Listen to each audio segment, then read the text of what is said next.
Okay, so I'm picking up kind of where I just left off at. If you are interested in number 12, it is on the previous video, and I apologize.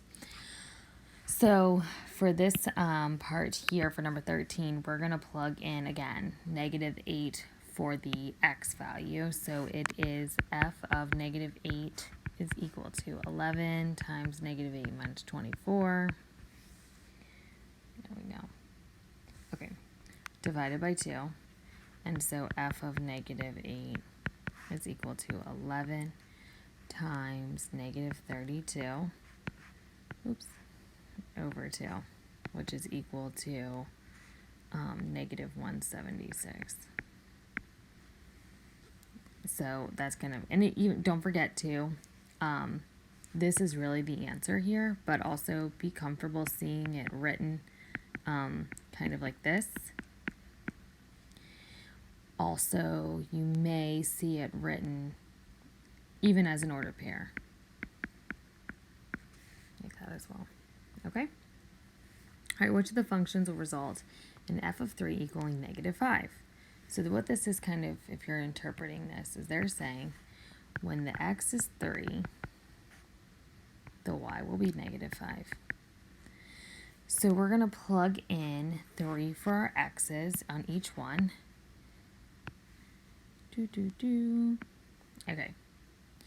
And then we're going to simplify and see if we get -5 as our answer. So -2 times 3 plus 1.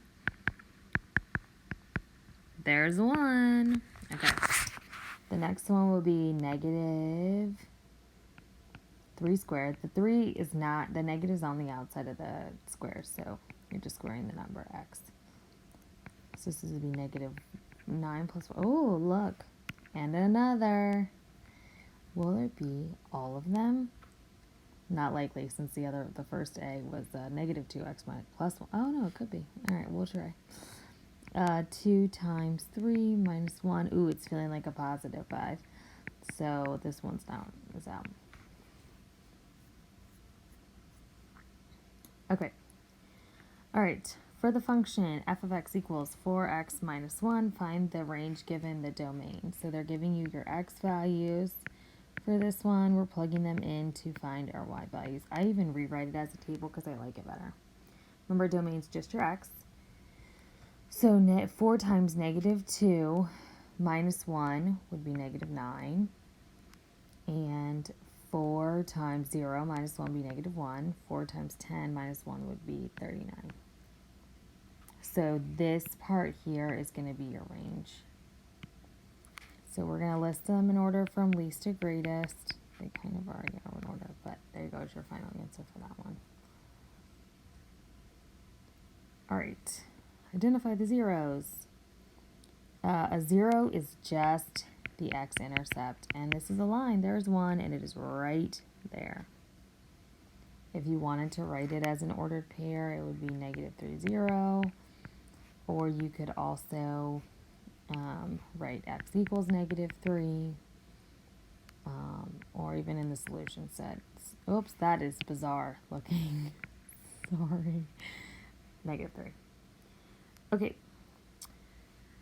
Andrea has these are translating word problems into functions. So Andrea has $720 in her bank account, and each month she's withdrawing $60. So that's $60 per month. For the function f of m represents how much money she has in her account after m months. So that would be f of m equals, starting at 720, taking out not 6, but 60. Oops. So find the 0 of the function. So we're going to set this equal to 0. And solve. And we get 12. So the 0 is 12. What does that represent? Well, think about how she's taking money out. When we take out the 0, or when we plug in 0 for f of m, we're really saying that our amount of money in our bank account would be 0. So after 12 months, there's no money. So make sure you're able to interpret that. You'll have one like that on the practice test too, and on your regular test. All right, given the function, find the 0. So again, we're just going to set this one. This was like the exit ticket the other day. And then that would be negative 8 equals 1/2 x multiplied by 2 over 1. It's looking like it's a negative 16. Would be your 0 for that. Or you could write negative 16, 0, or x equals negative 16. Okay, last page. All right, x and y intercepts. Circle the x and y intercept and list their order pair. So I'm going to circle them kind of different colors. This one would be your y-intercept, and that is, whoops, just like you muffins do, 0, 3. And then the next one, we'll do purple. Your x-intercept is 1, 0. All right, find the x and y-intercepts of the equation. Write your answers in order pair. So x-intercept, you're going to make y equal to 0. So we're literally just going to take the y out. I'm not even going to write it. And then for that, your order pair would be 4, 0. For your y-intercept, you're going to make x 0, so it's going to be negative 2y equals 16. Y equals negative 8, and so your order pair would be 0, negative 8 for that one. Okay, domain and range. I think this is the last section. It is. All right, so identify the order pairs that would give you these y values. All right, so we're looking for some y values that are negative 3. Boom, that's the first one. This one would also work, right? 2, that would be this one. 0 and 4 and 8. Oh, so like every one except for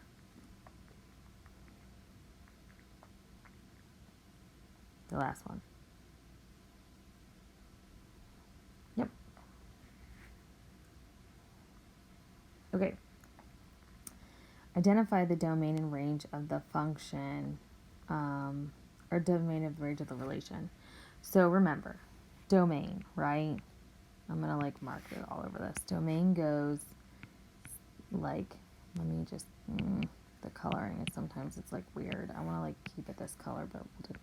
Domain goes this way. So you'll notice that in this, when we kind of go in this path here, it's going on forever. So it's definitely moving to the left forever. As soon as you hit those arrows, you're going to negative infinity on that side. And for your range, but when you go to the right, you will notice that it stops right here. On your x value, since we're talking about domain, it's never going to be 4, it's never going to be 5, 6, 7.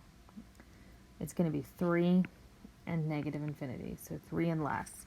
So the way you would write that is y, you pick the right variable. X is less than or equal to 3 for your domain. And then for your range, we are going to move up and down.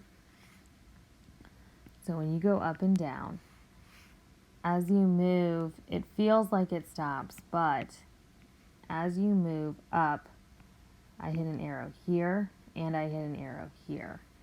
So that must mean that I'm going from, if I can like get my eraser to do it, I am going from negative infinity to positive infinity. And the way that we can write that is as an in shorthand, essentially, like not having to write out. It's all real numbers, or the big R, or x equals the big R, or this thing. Any of those is fine. Okay, what about for this one? Domain and range of the relation. So we're going to move again. Let's move left and right. Oh my goodness, what is that? And that, you'll notice you hit an arrow here as well as here. So that means that's going from negative infinity to positive infinity. So that's all real numbers. And then for your range, I'm going to go up and down. I hit an arrow when I'm sliding up here. I hit an arrow going down here. Again, we're going from positive infinity to negative infinity, which would be all real numbers. the last one on here is like an old release question. You'll have something really similar to this. The kind of nice thing about this question is they're giving you this way to eliminate some answers because they're telling you that they're looking for the range. So by default, I can go ahead and get rid of this one, right? Because we're just talking about the y values. So if you look at your points, this one has a y value of 4, this one has one of 2, this one has one of 0, and this one has one of -4. So I know it's not going to be this one either, because that's referencing the domain for this. But when you're trying to pick between these two terms, this one here means, this C means that y is every value between -4 and 4, every single one. That would be like a line segment, or some of those other different types of continuous graphs that we've been practicing. So for these discrete points, you're just choosing just the ones with just the values. If they're dots on the graph, there's no need for that. Only when you have continuous functions, lines, line segments, parabolas, any of those examples, arrays, things like that. Okay, hopefully this was helpful. Thank you so much for watching, and good luck on your test. I'm sure you'll do awesome.